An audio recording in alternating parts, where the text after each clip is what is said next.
Al-Fatihah. A'udzu billahi minasyaitonir rajim. Bismillahirrahmanirrahim. Alhamdulillahirabbil alamin. Ya. Shiratal ladzina an'amta 'alaihim ghairil maghdubi 'alaihim waladdallin. Sesuai janji saya untuk menghormati UI, saya tadi sudah matur sama Pak On juga sama Direktorat.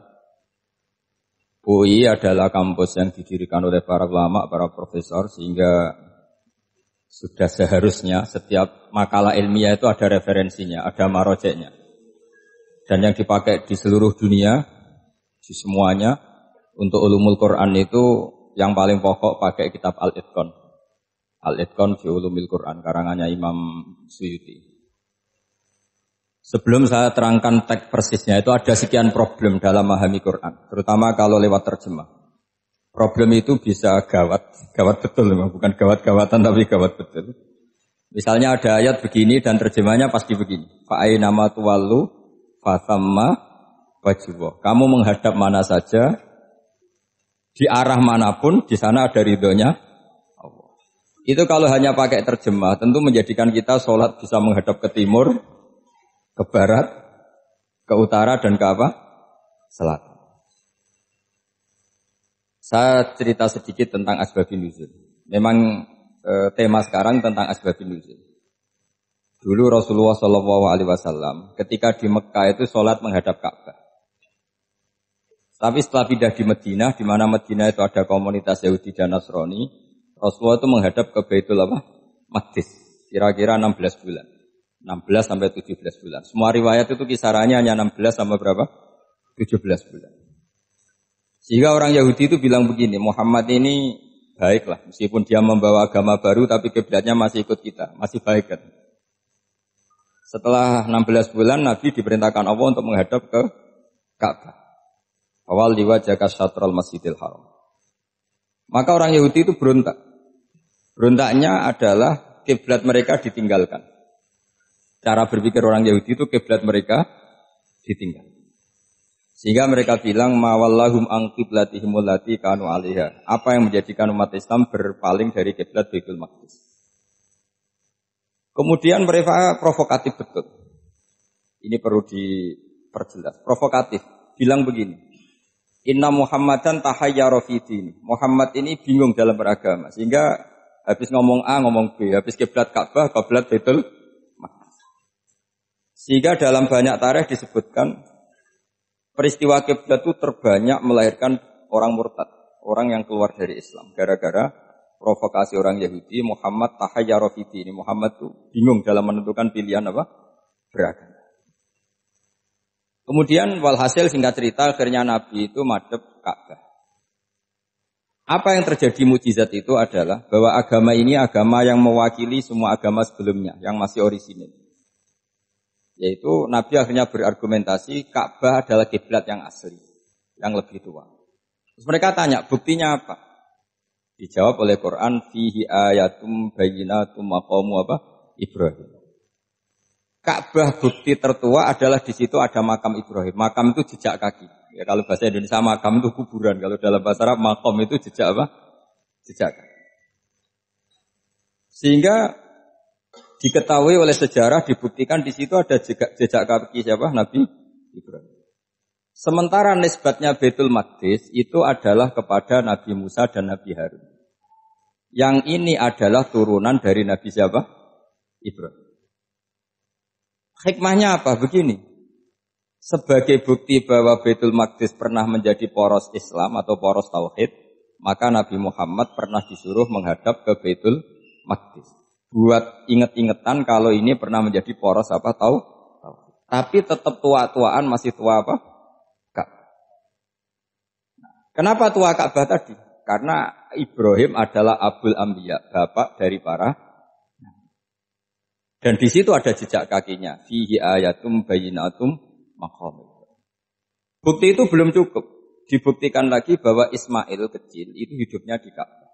Kita tahu sa'i bainas Safa wal Marwah adalah karena Siti Hajar sedang mencari apa?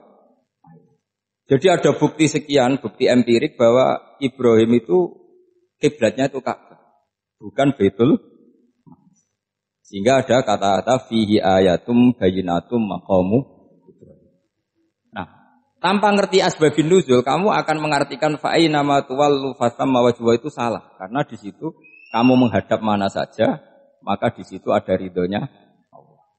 Maka para ulama memberi catatan. Maksudnya begini, kamu menghadap kemana saja, asal itu yang diperintahkan Allah, maka di situ ada ridhonya Allah.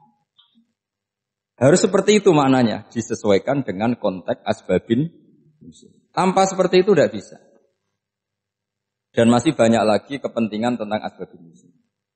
Jadi problem sekarang adalah banyak mufassir yang hanya mengartikan dari terjemah. Itu bahaya sekali. Jika ada orang yang menikah secara mut'ah, itu kan mirip kayak transaksi zina. Mereka berdalil famastamta'tum bihi minhunna fa'atuhunna ujurahun. Perempuan yang sudah kamu nikmati, yang penting kamu bayar. Terjemahnya seperti itu. Karena ujur itu jamaknya ujroh. Itu fatal sekali. Padahal ayat itu begini, settingannya begini, setting siakul kalamnya atau asbabun nuzulnya begini. Ini sekaligus, memang saya sengaja ngaji dengan tema yang berat, untuk penghormatan pada yang ngaji. Kalau temanya ringan kan kayak TPG. Jadi ini supaya gue keren-kerenan, ini ada doktor, Pak Oni pernah dekan Fakultas Hukum. Jadi kalau saya nanti salah tinggal ditangkap saja, gampang kan? Tapi nangkap saya berurusan dengan Tuhan. Jadi kalau orang dekat Allah itu yang tanggung jawab itu Allah. Jadi dia bisa menang di kepolisian tapi kalah di hukum Tuhan. Jadi kalau berhadapan-hadapan dengan saya. Begini asbabun nuzulnya begini. Wal muhsanatu minan nisa yang awal juz 5 itu, ya kita santai aja. Yang awal juz 5 itu sebetulnya maktuf, diatafkan pada ayat hurrimat alaikum ummahatukum wa banatukum wa akhwatukum wa ammatukum wa kholatukum wa banatul akhi wa banatul ukhti. Jadi perempuan yang haram dinikah itu ada 7. Yang faktor nasab, yaitu siapa? Ibu, putri, saudara putri, bulik dari bapak, amah itu bulik dari bapak, kholah itu bulik dari ibu, keponakan dari saudara lelaki, keponakan dari saudara perempuan. Ini disebut haram karena nasab gen. Kalau orang Jawa bilang hanya 4 karena ngitungnya bulik baik dari bapak maupun ibu. Kalau orang Jawa bilang kan bulik terus keponakan dihitung 1. Padahal ada keponakan dari saudara lelaki, ada keponakan dari saudara apa? Perempuan. Wa banatul akhi wa banatul ukhti. Terus kedua haram karena rodok. Kita tahu dalam hukum Islam rodok adalah sama dengan nasab. Jadi ibu yang pernah menyusui kamu berarti jadi ibu kamu. Dan saudara sepenyusuan berarti menjadi saudara kamu. Ini disebut wa ummahatukumul lati arda'nakum wa akhwatukum minar ardha'. Terus ketiga haram karena musoharoh, karena besanan. Jadi pagi ini misalnya saya nikah dengan Sri, bilang qabil tu nikaha wa taswijaha bil maril madkur.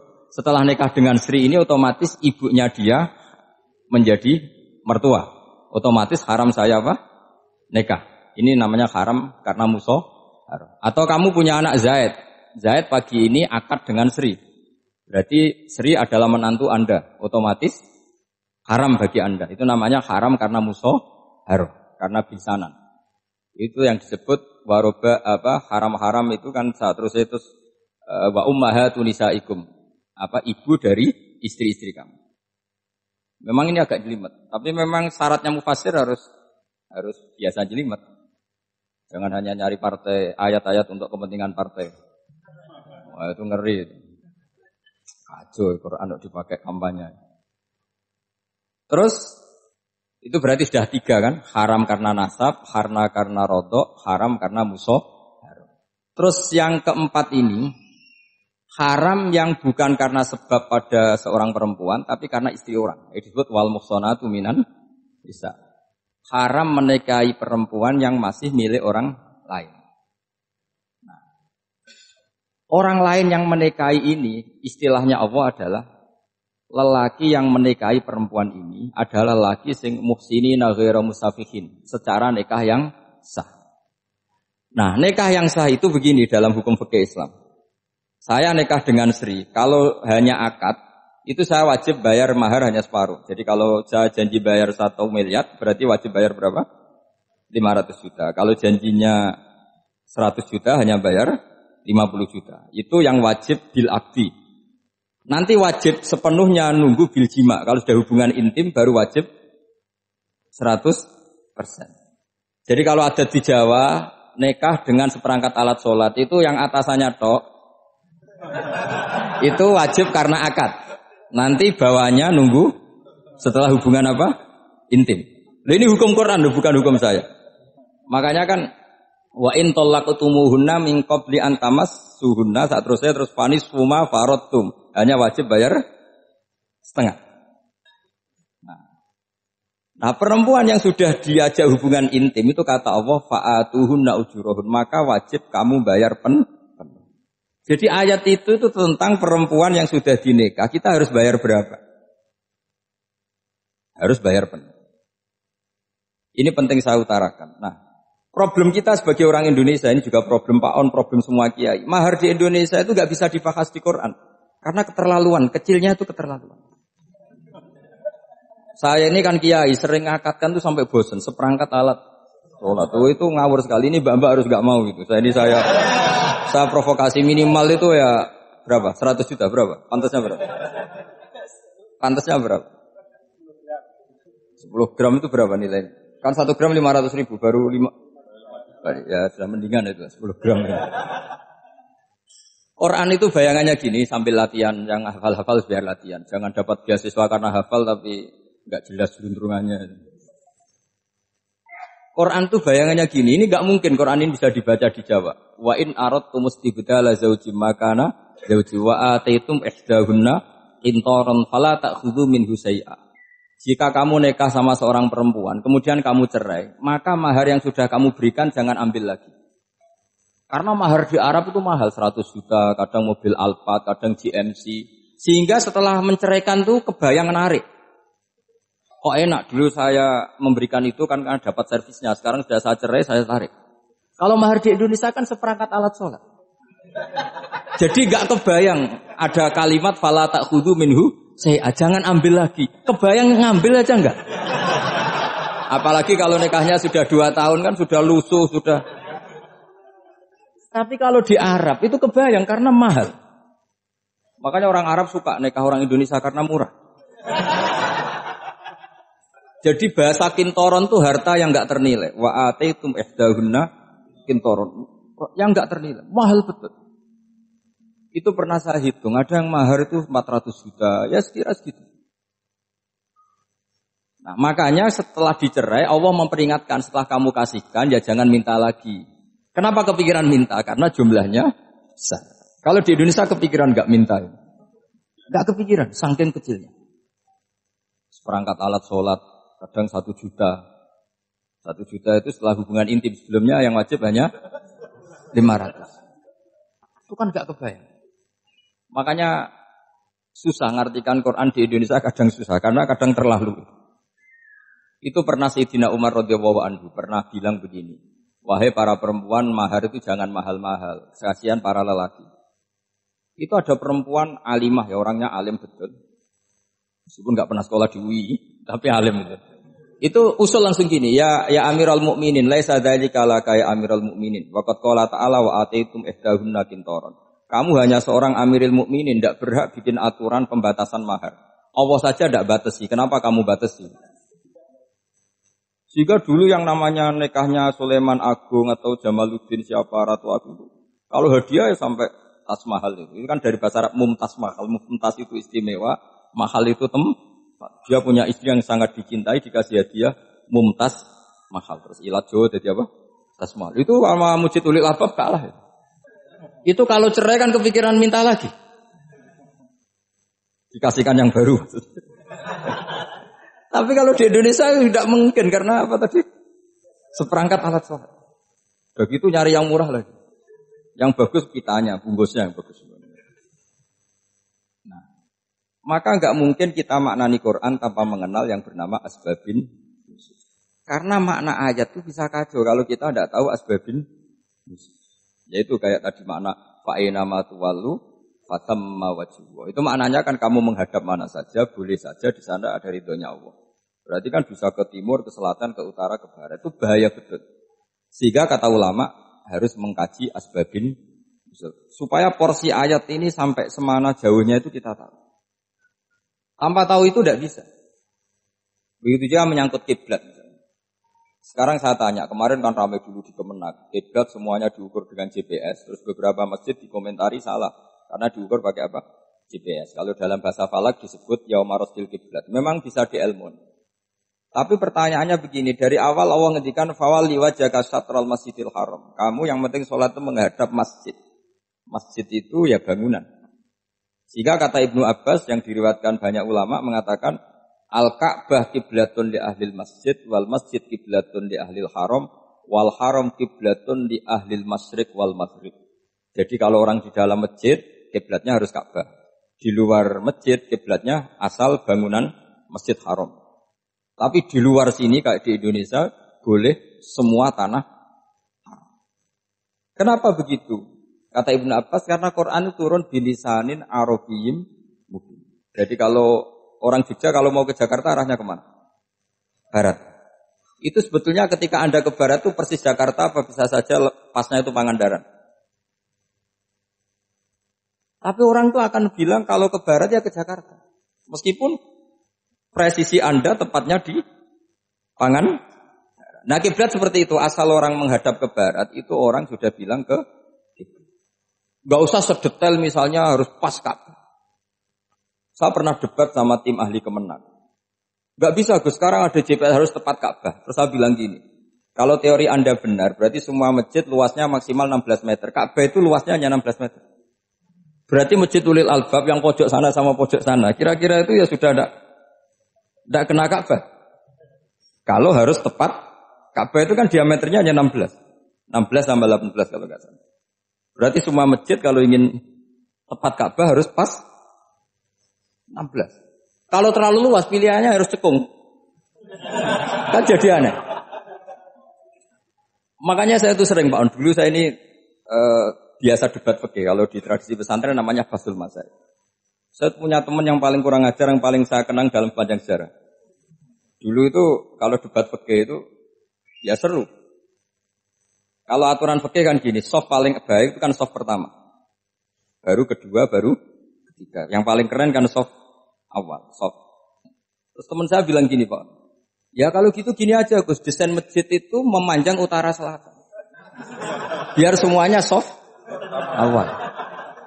Gara-gara didesain begini kan ada soft 2, soft 3. Apa susahnya? Kita bikin mulai awal supaya masjid itu memanjang utara apa? Selatan. Supaya semuanya soft awal. Ya kalau ada hukum ya diimplementasikan dalam desain bangunan katanya. Jadi. Itu kan kacau. Terus akhirnya saya jawab, lalu setelah begitu yang paling afdol siapa? Yang dekat imam. Ya sudah, bikin cekung saja kalau gitu.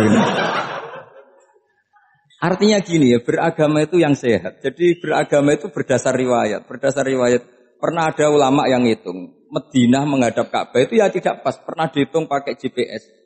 Kiblat Madinah ke Ka'bah itu ya tidak pas. Tidak seperti yang pernah dianjurkan Kemenak. Karena apa? Agama ini ngikuti bilisanin arabiyyin mungkin. Seperti jenengan gini. Semua ini istilahnya apa? Menghadap Gus Bah. Padahal ada yang agak sana, agak sana.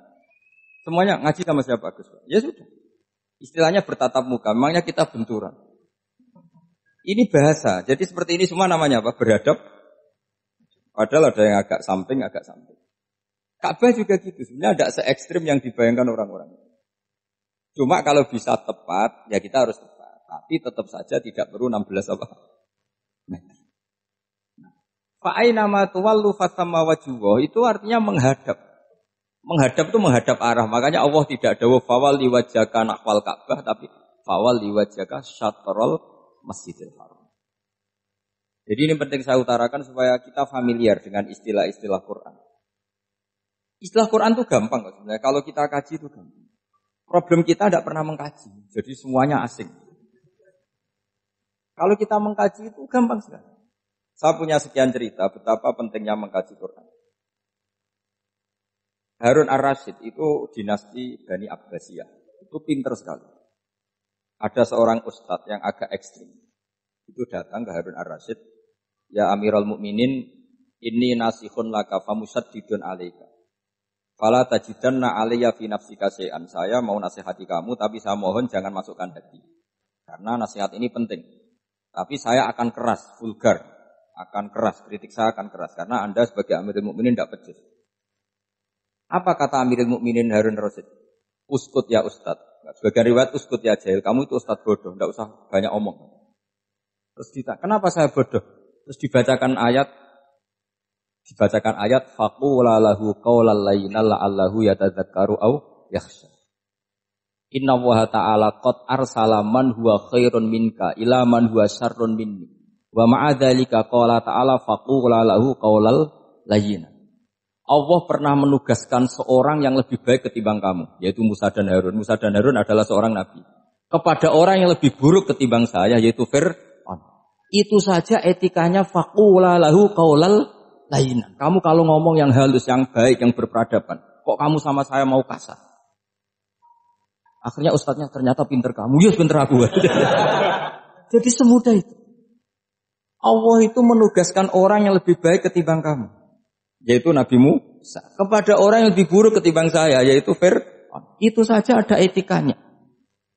Kok kamu sama saya mau tambah etika? Mau main kasar hanya karena kamu merasa nasihat Anda benar? Jadi gampang sekali memahami Quran. Tapi lagi-lagi memang bagi ahlinya. Tapi ini saya bantu supaya sampean jadi ahli apa? Quran. Meskipun ngajinya sebulan sekali. Sudah sebulan sekali tidak punya kitabnya. Sudah. Jadi ulama dulu kalau belajar Quran itu gampang sekali. Saya berkali-kali cerita. Yang kitab saya baca di rektorat itu namanya Syajaratul Ma'arif. Itu kalau cerita bikin judul itu enak sekali. Babuna fil ibad bikullil bilad. Bab seseorang di mana saja hidupnya harus bermanfaat. Terus dalilnya itu hanya mengutip makalahnya Nabi Isa, wa ja'alani mubarakan ainama kuntu. Ciri utama seorang nabi apa? Saya di mana-mana adanya berkahi orang lain. Jadi berkah bagi orang lain. Maksudnya tidak jadi problem bagi orang lain. Artinya kamu hidup entah di Jogja seperti Pak Ono orang Jember, saya orang Rembang. Hidup di Jogja manfaat, di Jember ya manfaat, di mana-mana manfaat. Saya pernah di Korea seminggu ya manfaat. Saudara kita TKI yang di Korea ya manfaat. Di sana bikin masjid, bikin apa. Karena ngendikane Allah menceritakan Nabi Isa siapa? Wa ja'alani mubarakan ainama kuntu. Saya adalah orang yang di mana-mana berkah. Artinya manusia eksistensinya harus seperti itu, hidup di mana saja berkah. Gampang sekali memahami. Pernah Imam Syafi'i ditanya, kalau kamu enggak kehilangan air atau enggak ada air di satu daerah, cari-cari dulu. Sampai enggak ketemu. Setelah enggak ketemu air baru kamu boleh tayam. Imam Syafi'i ditanya, apa dalilnya harus mencari dulu? Kalau nggak ada air ya langsung tayamum saja. Kenapa harus nyari-nyari dulu? Jawabnya Imam Syafi'i itu gampang sekali. Qala ta'ala falam tajidu ma'an. Kemudian kamu tidak menemukan air. Di mana-mana tidak menemukan setelah mencari. Kalau belum mencari namanya tidak tahu. Kan ayatnya kan falam tajidu ma'an. Kemudian kamu tidak menemukan air. Tidak menemukan tuh nyari dulu apa langsung ambil sikap? Nyari dulu, baru kesimpulannya tidak ketemu. Kalau belum pernah nyari namanya tidak tahu. Segampang itu ulama dulu memahami Quran karena konstruksinya utuh. Yaitu mereka tahu betul bahwa Quran itu bilisanin Arabiyyin. Ketika Futuhat Syam dulu itu dikuasai tentara Romawi. Era Sayyidina Umar Futuhat. Yerusalem dikuasai tentara Islam. Itu awal Sayyidina siapa? Umar radhiyallahu anhu. Ketika Futuhat mau ada pesta besar-besaran. Tapi Umar menolak. Ketika menolak, kenapa Anda menolak? Beliau hanya membaca ayat innallaha ta'ala ayyara qauman faqala adhabtum thayyibatikum fi hayatikumud dunya. Allah itu mengkritik satu komunitas kaum yang zaman di dunia menghabiskan semua kenikmatan. Maka kita tidak perlu syukuran besar-besaran. Jangan-jangan jatah kita di akhirat kita habiskan di dunia. Itu adhabtum thayyibatikum fi hayatikumud. Semudah itu. Semudah itu ulama. Rasulullah pernah dahar, pernah makan. Makan karena 3 hari enggak makan, cara Indonesia enggak makan nasi, enggak makan daging, sudah lama sekali. 3 hari Nabi hanya makan kurma dan air putih. Pernah Nabi enggak makan roti sampai 3 hari. Kalau Indonesia mungkin enggak makan nasi.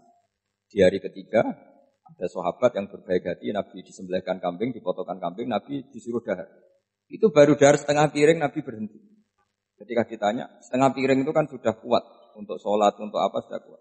Ditanya, ya Rasulullah kenapa berhenti? Bukankah engkau tidak makan ini 3 hari? Nabi menjawab, walatus alunna yauma idzin anin naim. Semua nikmat yang saya rasakan nanti ada pertanggungjawabannya. Makanya saya tidak ingin banyak-banyak. Wah itu kalau diterapkan di sini enggak populer. Makanya saya tahu gayanya ngaji Quran itu enggak siap dengan konsep-konsep Quran itu. Jadi segampang itu orang dulu. Nah karena apa ya itu tadi? Mereka tahu asbabun nuzul. Quran itu diturunkan dalam konteks apa? Lafaz ini arahnya kayak apa? Mutlak muqayyadnya kayak apa? Muhkam mutasabihnya kayak apa? Nasah mansuhnya kayak apa? Nah sedikit saya cerita ini mungkin contoh terakhir supaya agak lama-lama. Nanti bingung kalau lama. Yang bingung ya saya. Bingung cara memahamkan. Jadi kalau guru itu kan bingung cara memahamkan. Kalau murid bingung cara memahami. Gak tahu tingkat kebingungannya sama. Kalau guru itu bingung cara memahamkan. Kalau murid bingung cara. Jadi ini pertemuan 2 kelompok bingung. Yang satu bingung cara memahamkan. Yang satu bingung cara. Kalau orang ekstremis bingung cara merusak suasana. Nah, itu gak benar itu. Ada loh. Rasulullah itu anak Nabi. Itu paling pusing yang ngadepi orang-orang yang ekstrem. Karena apa? Cara berpikir itu lompatannya itu enggak tertib. Jadi Nabi itu cara berpikir itu kecerdasan nubuah. Sementara orang ekstrem cara berpikir itu kecerdasan nafsu. Bukan kecerdasan manusia. Kalau manusia masih baik nafsu. Misalnya begini kalau dalam tradisi nubuah itu. Saya dengan Pak Anu berteman lama. Mulai tahun 2000 berapa. Itu kalau Pak Anu bertamu ke saya harusnya tidak usah tak kasih makan. Karena sudah dekat. Tapi kalau kenalan baru itu dikasih makan, disangoni. Jadi Nabi itu perilakunya agak unik. Akhirnya ada orang yang cara berpikir itu dangkal. Ya Rasulullah ini tidak fair. Yang iman lama tidak diservis, yang iman baru diservis. Cara berpikir Nabi begini. Orang Ansor itu kan sering memberi Nabi. Perjuangannya Nabi ditopang orang apa? Ansor. Donatur lah, kira-kira orang Ansor itu donatur. Donatur itu keren. Karena donatur itu artinya al-yadul ulya khairum minal yadis. Sehingga ketika Nabi sudah menguasai negara, menguasai Mekah Medina, sudah futuhat, itu orang Ansor tetap enggak diservis. Yang diservis Nabi itu orang-orang baru masuk Islam, disebut wal mu'allafati qulubuhum atau Islam mu'allaf. Ada 1-2 orang yang protes, tentu yang enggak pinter. Tukang protes pasti tidak pinter. Wong iskal-iskalnya sendiri, otaknya enggak sampai-sampainya sendiri, orang lain disuruh jawab. Makanya di sini tidak ada tanya jawab. Nanti iskal-iskal kamu sendiri, bingung-bingung kamu sendiri. Saya disuruh jawab. Berarti Gus Pak nggak mau ditanya. Ya memang nggak mau karena nanti jawab sendiri aja. Nanti pinter sendiri. Kapan-kapan pinter sendiri. Akhirnya tanya begini. Cara tanya gini. Ya Rasulullah, ini nggak fair. Orang sudah Islam lama setelah negara terbuka milik Anda, setelah kita menang, setelah kita menguasai negara, tidak kamu servis. Sementara yang baru Islam kamu. Nabi itu bertanya senyum-senyum, rileks saja. Lama-lama tambah ekstrim pertanyaannya. Kata Umar, ya Rasulullah saya beri izin untuk membunuh orang ini. Umar itu pikirannya karena mangkel Nabi. Nabi jangan. Kalau kamu bunuh, nanti apa kata orang banyak? Inna Muhammad dan yaktulu ashabah. Dikira Muhammad membunuh sahabatnya sendiri. Nabi masih mendengar. Komplainnya masih mendengar. Lama-lama Nabi memberi penjelasan. Kamu ini orang Ansor. Kamu biasa memberi saya, memberi dana perjuangan. Memberi itu hebat. Saya tidak ingin menurunkan grade Anda. Grade sebagai pemberi, berarti kelasnya elit. Sekarang menjadi penerima. Itu tidak bagus. Itu betapa Rasul ini namanya kecerdasan nubuah. Kalau orang biasa memberi, biar memberi saja. Supaya dia tetap heroik, tetap patriotik, tetap keren. Karena mentalnya Jangan sampai dari mental memberi, kemudian mentalnya peminta. Jadi kalau Pak On jadi tim suksesnya Pak Jokowi itu ya tidak minta-minta. Kalau dulu kampanye ya kampanye saja. Biar memberi terus nggak pernah minta. Meskipun akhirnya ya gelo. Tapi Nabi dulu tidak gitu. Jadi orang Ansor itu nggak pernah diservis. Padahal jasanya kayak gitu. Supaya kelasnya tetap kelas elit, yaitu pemberi, penanggung jawab. Nabi nggak ingin orang Ansor turun grade menjadi penerima. Orang-orang yang cerdas nubuah menerima konsep Nabi seperti itu. Lu tanya sama Pak On, saya dadani terjemahan UI itu puluhan tahun sama Pak. Itu beliau ke kontrakan saya ke rumah beliau. Tidak pernah berharap apa. Saya sangat tertutup. Bukan apa-apa ya, kalau ingin memberi saja. Kontribusi saya pada Al-Quran. Saya tidak kepikiran mendapat. Supaya heroik. Tapi orang-orang yang cerdas tadi, cerdas amatir tadi, ini gak fair. Wong yang memberi lama kok dapat servis sedikit. Nah, sekarang itu problem zaman akhir sudah mulai seperti itu. Nah, orang ini namanya Dzulkhuwaisirah. Ini yang nanti punya anak turun Khawarid. Khawarid itu orang yang ibadahnya hebat, tapi cara berpikir tentang nubuah salah. Orang lagi Khawarid itu orang yang ibadahnya hebat, tapi cara berpikir nubuah salah. Nubuah itu unik. Nubuah itu cara berpikir tadi. Apa ya? Melihat sesuatu yang benar biar benar terus gitu. Yaitu tadi, mental memberi itu ya biar memberi terus, tidak usah di-share. Maka ketika Abu Bakar jadi khalifatul Rasulillah, itu ada sistem kepegawaian. Itu gajinya Umar yang sudah Islam lama, gajinya Abu Bakar yang sudah Islam lama. Itu sama Abu Sufyan sama, padahal Islamnya Abu Sufyan baru setelah Fathu Mekah, kira-kira baru setahun. Terus diprotes sama orang-orang, ini Islam lama kok gajinya sama Islam yang baru setahun kok sama. Kata Abu Bakar, fadailuhum indallah, mereka punya kelebihan Islam lama itu indallah, nanti balasannya biar surga. Kalau di dunia sesuai profesinya. Artinya profesi kalau penjaga kantor ya berapa, kalau dosen berapa, pokoknya ya sudah. Dan itu diterima oleh sahabat, semuanya menerima konsep itu. Era Umar agak dibalik. Abu Sufyan kira-kira gajinya 1 juta, yang lainnya yang menangi Nabi mulai awal gajinya 10 juta. Ditanya, ya Umar, kenapa ini jadi rubah seperti kebijakan Abu Bakar, tidak seperti Abu Bakar? Jawabnya Umar lucu. Fawwah la usawwi baina man qatala Rasulullah wa baina man qatala ma'a Rasulillah. Demi Allah saya tidak akan pernah menyamakan orang yang dulu merangi Rasulullah yaitu Abu Sufyan dengan orang sing selawase dari Rasulullah yaitu Sayyidina Ali dan sebagainya. Ini penting. Artinya ketika gajinya orang saya seperti Ali radhiyallahu anhu itu tinggi itu bukan karena lamanya Islam, tapi karena lamanya iman. Jadi mulai dulu ijtihad itu ada dan dulu dia biasa saja. Karena tadi ada kecerdasan nubuah. Saya ulang lagi, ada kecerdasan apa? Sekarang itu kecerdasan toma atau kecerdasan nafsu. Itu kalau sampai ngaji kitab tasawuf, itu bab bakhil itu tidak ada. Menurut kitab tasawuf, medit itu tidak ada, pikir itu tidak ada. Yang ada itu toma. Toma itu berharap dikasih orang lain. Sampai pernah enggak bilang kalau artis-artis di Jakarta kikir? Tidak pernah kan? Karena kamu tidak pernah ingin diberi. Tapi kalau kamu punya pacar karena kenal tidak pernah ditraktir, oh pacar saya kikir. Karena kamu ingin diberi. Pernah enggak kamu hukumi orang lain kikir? Yang enggak kenal. Padahal tidak pernah memberi kamu. Apa? Karena kamu tidak pernah ini. Coba sekarang kamu saya tanya. Ini latihan cerdas. Definisi kikir itu apa coba? Enggak pernah memberi kamu kan? Artis-artis Jakarta, tokoh-tokoh nasional pernah enggak memberi kamu? Enggak kan? Tapi enggak pernah kamu vonis kikir. Karena kamu enggak pernah Tapi pacar kamu, kok aman ditraktir terus? Atau istri kamu, atau mertua kamu, kok enggak ngasih warisan? Kamu bilang kikir enggak? Sebabnya kikir betul apa karena kamu tomak, berharap? Tomak. Maka di kitab tasawuf itu enggak ada bab kikir, yang ada bab tomak. Karena asal usul menvonis orang kikir itu karena tamak. Maka jangan banyak kenal orang, nanti banyak hukum kamu kan gitu.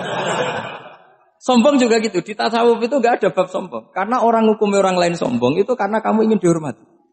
Ada orang enggak kenal, terus lewat saja enggak tanya kamu bilang sombong enggak kan? Tapi kalau kenal, oh sombong betul, kenal enggak tanya kan gitu. Jadi tasawuf itu sisi unik dari khazanah Islam. Makanya di tasawuf itu enggak ada kritik terhadap kikir. Ya tentu kikir itu buruk, pasti ya kikir itu buruk. Tapi gak perlu dikritik. Jangan-jangan yang salah kamu. Mau kenal Pak On di PPAI terus ingin jadi sekretarisnya. Terus ingin kenal Pak Jokowi ingin jadi menterinya. Nanti kenal rektor ingin jadi pegawainya. Ketika gak diturutin bilang Pak Rektor kikir. Tapi orang lain ya Kak pernah berharap. Mungkin gak menvonis Pak Rektor atau Pak On ini kikir. Enggak kan? Berarti vonis kikir itu status orang itu apa gak kesampaian niat kamu? Memang agak jelimet ilmu tasawuf itu, tapi itu unik. Itu bagian dari khazanah apa? Islam. Makanya Rasulullah itu sering isti'adah minta perlindungan wa min toma'in fi ghairi matma'in. Ya Allah, saya tidak ingin berkeinginan yang tidak layak. Karena semua dunia ini dimulai dari keinginan. Coba kamu protes negara itu karena apa? Ingin makmur, sejahtera tanpa kerja. Sehingga nyalakan menteri keuangan, menteri ini. Makanya kalau guyonannya ulama tasawuf begini, tak beri bocoran. Guyonannya orang tasawuf. Begini guyonannya. Anta lam tajid min nafsika kullama turid. Fakaifa turidu min ghairika kullama turid. Kamu yang punya keinginan saja tidak bisa memenuhi apa yang kamu inginkan. Kenapa keinginan itu kamu timpakan ke orang lain untuk memenuhi kamu? Wong kamu yang punya keinginan saja tidak bisa mewujudkan. Kenapa keinginan Anda kamu timpakan, bebankan orang lain untuk memenuhi keinginan Anda? Misalnya kamu, Gus saya ini goblok, tolong pinterkan. Wong kamu yang ini saja tidak bisa. Kok menyuruh saya? Jadi kalau tiap tasawuf itu unik. Seperti kamu mencintai istri tulen, itu ingin kan dicintai istri tulen. Kamu sendiri kan nggak bisa cinta tulen, masih pelengahan sana sini. Kamu pacaran, ingin pacar kamu setia. Ternyata kamu bikin sekian alternatif. Kalau putus ini punya ini, putus ini. Tapi kamu ingin ini setia, kan nggak fair. Makanya guyonanya orang tasawuf itu, anta lam tajid min nafsika kullama turid, fakaifa turidu min ghairika kullama turid. Gampang tuh apalane, pokoknya ratrit gitu aja gampang. Jadi kamu yang punya keinginan saja tidak bisa memenuhi. Kok orang lain disuruh memenuhi. Sehingga orang tasawuf itu malu betul. Misalnya saya kok ingin Pak On takdim sama saya itu kurang penggawean. Kalau saya ingin ditakdimi saya menakdimi diri saya sendiri. Makanya berbahagialah orang yang ngilu terus muni saya ganteng sendiri ya Allah. Saya kaya sendiri. Menunggu orang lain bilang kamu kaya itu repot. Menunggu orang lain bilang kamu hebat itu sudah bilang aja, ya Allah saya hebat, ya Allah saya ganteng, ya Allah saya cantik. Daripada menunggu orang lain bilang apa? Cantik. Jadi ilmu tasawuf itu unik. Jadi kalau fikih itu yang dikritik itu kikir. Kalau tasawuf enggak toma. Karena orang yang kamu vonis kikir itu jangan-jangan tidak kikir, tapi mementingkan yang lebih penting. Misalnya ada teman yang tidak pernah naksir kamu, ternyata punya ibu sakit. Uangnya dianggarkan untuk ibunya yang sakit. Atau anaknya sekolah, atau keluarganya masih butuh biaya.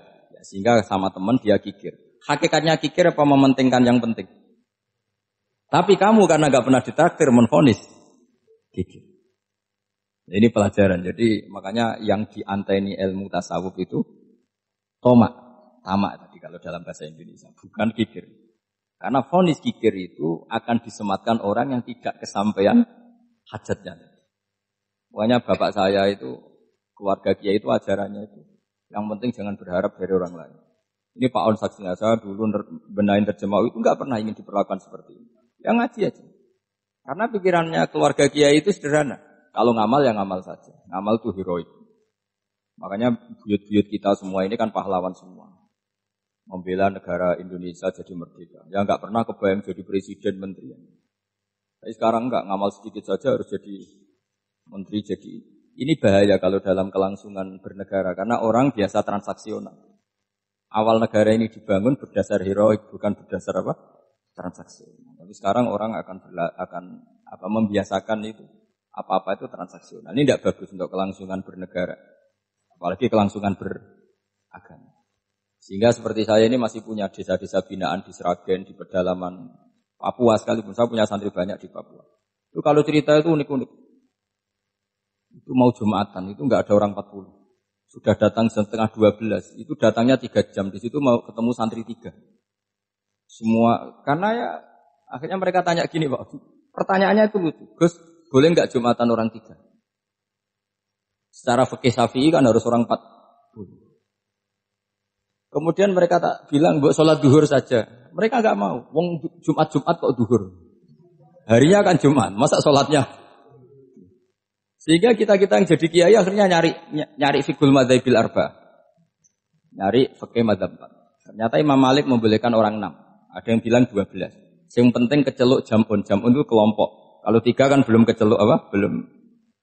Belum disebut apa? Kelompok. Ini penting saya utarakan supaya kita berjuang itu bukan karena sefri seperti ini kayak di Ulil Albab, masjidnya keren, kampus swasta tertua, terus termasuk nomor 1-2 di Indonesia. Oke, kita syukur dengan kebesaran UI. Tapi yang namanya dakwah itu menjadikan orang tidak tahu menjadi tahu. Termasuk kepada desa-desa tertinggi. Sama. Yang namanya menteri itu pembantu presiden. Untuk memenuhi kebutuhan rakyat banyak. Sekarang misalnya menteri pertaniannya itu hebat, cerdas. Tapi petani nggak mau nandur padi mau apa? Coba yang membantu ketahanan pangan itu para petani mau nanam padi apa karena Menteri Pertanian? Karena petani mau nanam padi. Ya sudah GR saja, kita pembantu presiden semua. Karena ikut menyumbangkan ketahanan pangan. Tapi kamu kan nggak digaji, kita keren, ngamal tanpa harap gaji. Ini penting. Supaya Anda itu nggak hati kecil gitu. Ikut menyumbang negara tanpa ingin dapat gaji. Keren enggak? Dan itu nubuah. Apa? Nubuah. Orang Ansor itu seperti itu. Sehingga ketika Rasulullah wafat dan ada kompetisi kepemimpinan, itu orang Ansor gak ikut. Sudah kita makmum saja, silahkan dibagi di saking baiknya orang Ansor. Nah, makanya saya ulang lagi ya. Kecerdasan nubuah ini yang gak difahami orang Khawarij. Orang Khawarij cara berpikir yang kerja banyak harus dapat banyak. Sementara kecerdasan nubuah enggak. Yang biasa memberi, terus memberi saja, biar derajatnya tetap al-yadul ulya.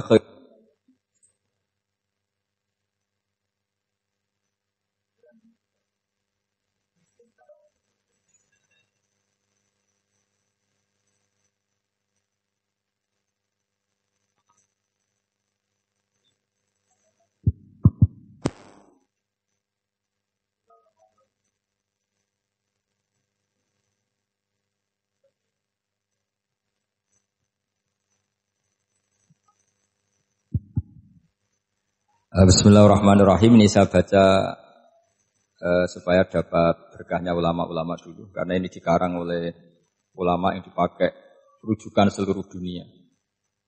Begini, qala Ibnu Taimiyah, ma'rifatu sababin nuzuli yu'inu ala fahmil ayat. Jadi mengenali asbabin nuzul itu membantu memahami secara benar ayat itu.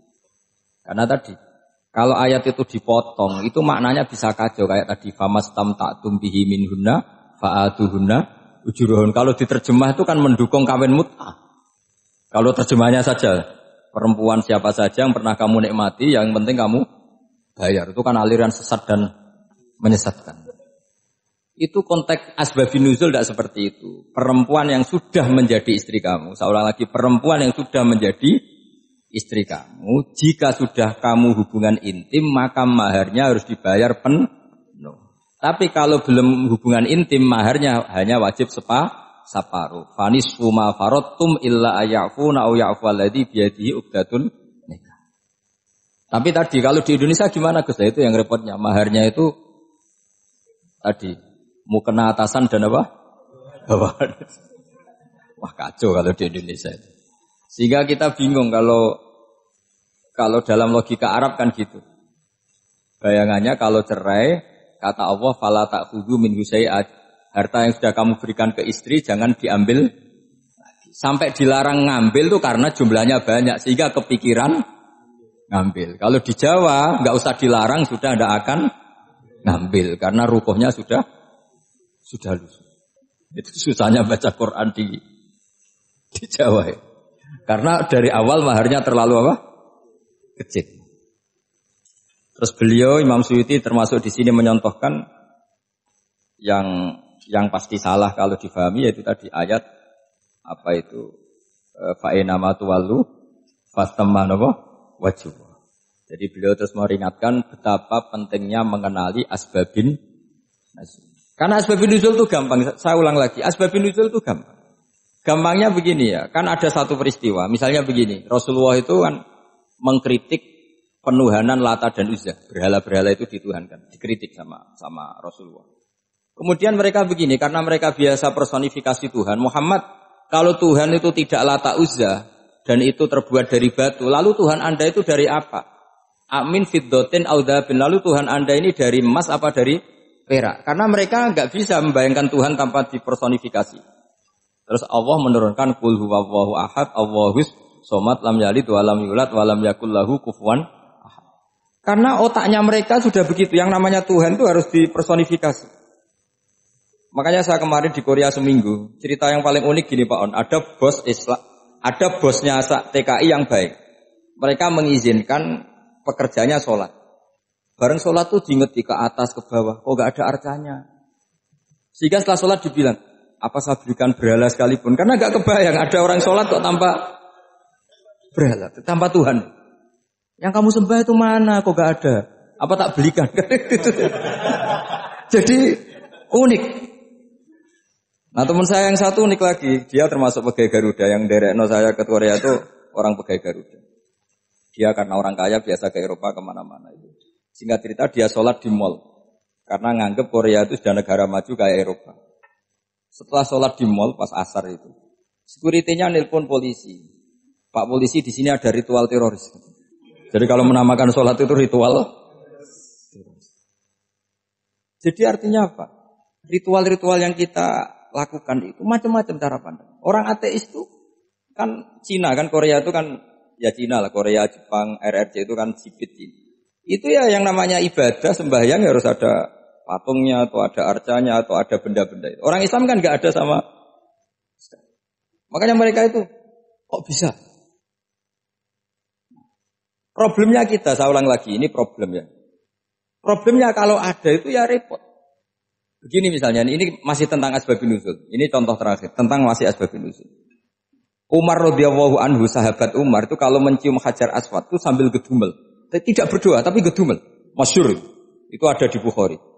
Alim tu annaka hajarun la tadurru wa la tanfa walau la anni ra'aitu Rasulullah qabbalaka ma qabbaltuka. Saya tahu loh. Nyium hajar aswad dicium, tapi sambil gedumel. Saya tahu loh, kamu hanya batu, enggak mandoroti, enggak manfaati. Kamu jangan GR, saya cium itu jangan GR. Kalau saja saya tidak melihat Rasulullah mencium kamu, maka saya ada sudi nyium kamu. Dah gitu aja. Terus itu tiap nyium hajar aswad, itu tidak doa. Kalau kamu kan enggak minta kaya, minta macam-macam. Kalau Umar malah gedumel. Nah kenapa demikian? Itu ada asbabun nuzulnya. Umar itu saksi sejarah. Ketika Rasulullah Fathi Mekah, Nabi kan tawaf terus mencium hajar. Itu di belakang masih banyak orang kafir. Kebetulan Umar masih di sana. Sudah Islam Umar, tapi dia di belakang. Dengar orang-orang kafir, Muhammad itu tua aneh. Katanya melarang nyembah batu. Ternyata dia nyembah batu. Jadi Nabi nyium hajar aswad itu dikira nyembah batu. Katanya ngelarang nyembah batu, tapi dia kok nyembah batu. Karena Nabi mencium hajar aswad. Nah karena untuk menghilangkan stigmasi itu, Umar tiap nyium hajar aswad ngomong gitu. Andai kan ada sound system, mungkin jadi sound system. Supaya jelas bahwa penciuman ini bukan karena menyembah. Artinya mudah sekali kenapa Umar ngomong gitu. Karena asbabun nuzulnya seperti itu. Coba kalau kamu tidak tahu asbabun nuzul, Umar maksudnya gimana tuh? Gak doa, gak apa, kok malah ngomong gitu kan ya. Tapi kalau kamu tahu asbabun nuzul Umar itu yang mendengar komentar orang sama ketika kita tawaf itu kan 3 pertama kan kita lari-lari kecil. Itu ceritanya juga gitu. Rasulullah itu hidup di Medina, terus diterkenalkan miskin. Medina itu kota wabak, kota penyakit, endemik. Dulu Medina, Yasrib itu kota endemik. Jika kata orang kafir-kafir Mekah, yaji ulihadal bait kaumun qad wahanat hum huma Yasrib. Nanti akan datang satu komunitas kaum yang sudah lemas karena kena penyakit TBC dari Yasrib. Nabi dengar itu makanya terus bilang ke para sahabat, tunjukkan kalau kamu kuat dengan cara lari 3 kali. Terus pakai pakaian yang kelihatan maco, yaitu yang dipakai lelaki-lelaki itu. Bahunya dikelihatan. Nah, setelah Rasulullah wafat, Umar menggantikan beliau setelah Abu Bakar.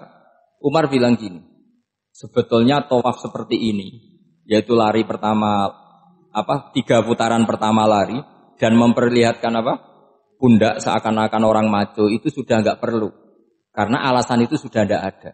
Tapi ini tinggalan Rasulullah, maka jangan rubah ya tetap seperti ini.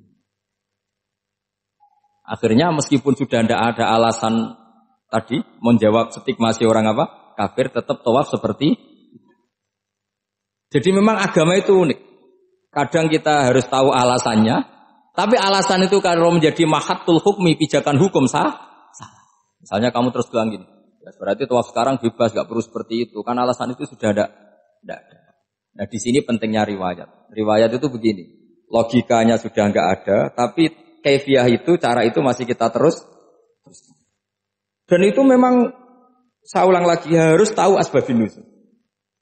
Saya beri contoh ya misalnya, wa idza darabtum fil ardi falaysa 'alaikum junahun an taqsuru minas sholat. Terus ayat di mana? In khiftum ayyaftinakumul ladzina kafaru. Jika kamu pergi dalam keadaan takut ditangkap orang kafir atau takut diculik orang kafir, maka kamu boleh mengqashar sholat. Itu jelas ada ayat in khiftum ayyaftinakumul ladzina kafaru. Jika kamu takut diculik orang kafir. Sehingga ketika ba'da Fatih Mekah, setelah Mekah dikuasai Islam, Umar tanya, "Ya Rasulullah, kenapa engkau masih sholat qashar? Bukankah kita sudah aman?" Waqad qala ta'ala in khiftum ayyaftinakumul ladzina kafaru. Allah ngendikan boleh mengqashar itu kalau dalam kondisi takut. Waqad kunna fi amrin, sekarang kita sudah aman. Jawabannya Rasulullah itu unik. Ya Umar, hadhihi shadaqatun faqbalu shadaqah. Ini sedekahnya Allah, bonus sudah terima saja, enggak usah catatan-catatan itu. Sehingga era Umar ya ada lagi yang tanya Umar begitu. Terus kata Umar, sa'altu dzalika Rasulullah sallallahu alaihi wasallam faqala hadhihi shadaqatu wa faqbalu shadaqah. Sudah ini bonus dari Allah, terima saja. Ini kan unik. Padahal kalau secara disiplin ilmu kan begini. Kamu boleh mengqashar sholat kalau dalam bepergian dan dalam keadaan takut. Logika hukumnya kalau tidak takut, tidak usah. Sama seperti begini. Kamu kalau pergi jauh seperti saya Pak On, itu ngqashar sholat apa enggak ngqashar kan? Alasannya kalau qashar itu, kalau pergi itu masyaqat repot. Sekarang pergi kita pakai Alphard misalnya. Pakai Innova. Bawa uang, disupirin, itu masyaqat enggak? Enggak kan? Tetap boleh jamak enggak? Boleh. Sebenarnya kamu jamak itu karena pengetahuan hukum apa karena enak jamak? Kalau alasannya masyaqat kan sekarang sudah ada. Enggak repot. Ya sudah pakai hadis tadi, ini hadiah, terima saja. Jadi makanya agama itu riwayat. Tapi ada saja ulama yang agak balik loh. Agak balik gini, banyak juga ulama misalnya duwe gawe, ibunya sakit terus ribet jamak sholat. Kenapa? Ribet ngurmat ibu. Makanya ada saja kiai yang duwe gawe mantu itu terus jamak sholat, tapi jangan ikuti. Tapi ada saja karena alasannya jamak itu karena apa? Repot. Ya ada saja, tapi ya jangan ditiru. Cuma saya ini cerita yang analisis hukum itu memang agak-agak unik. Jadi tadi kadang Nabi itu ditanya, ya Rasulullah, kita dulu boleh jamak qashar ini kan karena in khiftum ayyaftinakumul ladzina kafaru, takut diancam orang kafir. Sekarang aman, kenapa tetap jamak? Jawabannya Nabi, ini hadiah, terima saja. Ya ada sahabat yang bantah, kenapa Nabi? Allah itu zat yang baik. Kalau sudah ngaji bonus enggak pernah ditarik lagi. Makanya Nabi kalau berdoa itu ya, siapa yang disiksa di dunia karena dosanya, fallahu akramu min ayyus sanniya uqubatahu fil akhir. Kalau ada orang salah kok di dunia sudah dikasih sanksi, Allah itu lebih mulia untuk mengulang nanti di akhirat. Akram itu Allah terlalu mulia, maksudnya orang kepikiran wis males ya selesai, tidak akan di. Kalau sampean kan enggak, masih ingin lagi. Jadi itu cara berpikir nubuah. Jadi berpikir nubuah itu beda. Ada orang pas sujud diinjek sama orang fasik. Diinjek, kemudian si yang sujud tadi, wallahu la yaghfiru wallahu laka, demi Allah tidak akan ngampuni kamu. Itu langsung Allah memberi wahyu sama Nabi di zaman itu. Bilangin yang sedang sujud itu, dia harus minta maaf sama saya, kata Allah. Man dzalladzi yata'alla ala fulan. Dia bersumpah bahwa Allah tidak akan memaafkan orang itu. Itu harus diralat. Nabinya iskal, kenapa ya Allah? Yang Tuhan itu saya. Saya ini punya sifat dua, bisa menyiksa dan bisa memaafkan. Kenapa dia milih sifat saya satu tidak memaafkan? Akhirnya apa? Orang yang nginjek tadi sama Allah dikasih tobat dan jadi orang soleh. Jadi itu makanya kamu nggak boleh jadi orang ekstrim nyifati Allahnya satu. Gak boleh, Allah tetap bisa yaghfiru liman yasha wa yu'adzibu man yasha. Sifatnya Allah dua ya tetap dua, gak boleh kamu pilih satu. Misalnya kamu kan biasanya gini, yang ghafur untuk kamu, yang sadidul uqab untuk orang lain. Mesti kelakuannya sampean kan begitu. Gak boleh seperti itu. Rasulullah kayak apa bencinya sama Wahsy? Karena Wahsy itu qatilu Hamzah. Yang membunuh Sayyid Hamzah siapa? Itu bencinya bukan main Rasulullah. Sampai maksud-maksud Wahsy. Tapi sama Allah malah diturunkan ayat laisa laka minal amri syai'un aw yatuba alaihim aw yu'adzib. Muhammad, meskipun kamu kekasih saya itu tidak wilayah kamu, memaafkan atau enggak, terserah saya, kata Allah. Ternyata betul, malah Wahsy dikasih tobat. Nah sekarang enggak, orang itu nyifati Allah sama orang lain sadidul iqab, kalau sama dirinya Enggak boleh seperti itu. Allah ya sifatnya tetap dua. Jadi boleh kamu misalnya berdoa, ya Allah mbak yang cantik itu semoga dapat jadi istri saya. Mbaknya juga boleh berdoa, ya Allah naudzubillah min dzalik. Jadi ini adu kekuatan, nanti terserah nanti Allah pihak yang mana. Kayaknya pihak yang perempuan. Karena kasihan kan kalau cantik dapat orang apa? Jelek. Saya tuh andaikan boleh fatwa fikih, yang saya haramkan tuh orang jelek dapat orang jelek. Karena kasihan anak-anaknya, tahu-tahu jelek banget. Jadi kan kasihan itu. Jadi dalam Islam itu seperti itu. Jadi apapun benci kita sama musuh kita, Allah bisa saja memperlakukan musuh kita secara baik. Karena Allah itu yaghfir. Tetap kita harus sifati Allah yaghfiru liman yasha wa yu'adzibu. Jangan karena kita benci seseorang seakan-akan Allah sama dia pasti yu'adzib. Pasti menyik. Itu yang dicontohkan Allah kepada Rasulnya, yaitu beliau tidak cocok sama Wahsy, malah Wahsy dikasih petunjuk. Makanya terus ada ayat apa? Laisa laka minal amri syai'un aw yatuba alaihim aw yu'adzib. Muhammad, tidak wilayah kamu, saya menentukan mengadab atau Makanya rata-rata kiai ulama itu halim. Orang halim itu rileks. Layinal janib, tidak gampang menvonis orang lain. Biar Allah tetap dengan sifatnya yaf'aluma yasa, bahwa Allah bisa melakukan apa saja. Soal kamu benci sama seorang, benci saja atas nama kamu, jangan nyatut-nyatut Allah. Misalnya kamu cinta seseorang, wah ini yang calon presiden ini harus jadi presiden. Ternyata Allah menghendaki jadi menteri, mau apa coba? Ya Allah ya faluma yasa, mau apa coba? Yang kiai atau Pak On, BPAI, pantasnya kan menteri agama itu Pak On. Tapi kalau Pak yang takdir gitu mau apa? Ya sudah, Allah ya falu. Santai aja. Itu rileksnya ahlul ilmi, ya sudah santai saja. Ini negaranya Allah, ini kerajaan Allah, ini buminya Allah, ya Allah biarin ya fahlu. Masa jadi Tuhan Allah, kamu yang repot. Kira-kira jadi Tuhan itu Allah, kamu yang repot. Ya Allah biar tetap ya fahlu. Mayasa Allah boleh yaghfir liman yasha wa ya'dzibu mayasa. Saya kira demikian. Assalamualaikum warahmatullahi wabarakatuh.